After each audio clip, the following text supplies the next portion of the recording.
Yahya Sinwar, the leader of Hamas terrorist organization, who was responsible for the October 7th massacre, is dead.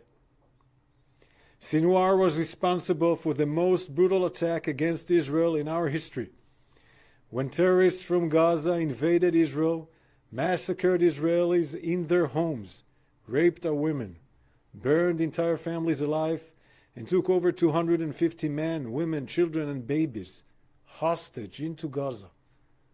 101 hostages still remain in captivity in brutal conditions. For the past year, Sinwar tried to escape justice. He failed. We said we would find him and bring him to justice, and we did it.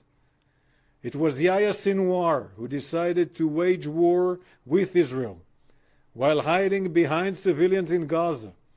Since the beginning of this war that Sinwar started on October 7th, we've said our war is with Hamas, not with the people of Gaza. And we mean it.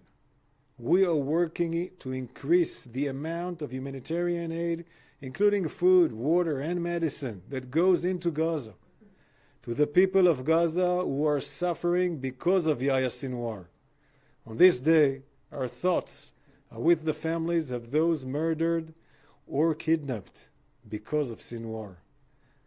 We bow our hearts, heads, and remember, we bow our heads and remember our brave soldiers who paid their ultimate sacrifice to defend the people of Israel. Our work is not done.